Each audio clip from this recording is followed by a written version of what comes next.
సెలయేళ్ళు పారుతుంటే ఓ పిల్ల ఎదగులుగుతుండే లోన నదులన్నీ కలిసినట్టు పిల్లగా నవ్వెంత బాగున్నది నీలోన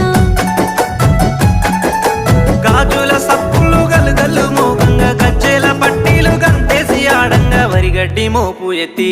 ఓ పిల్ల వయ్యారి నడుము పవే ఈ వేళ సిగ్గు సింగ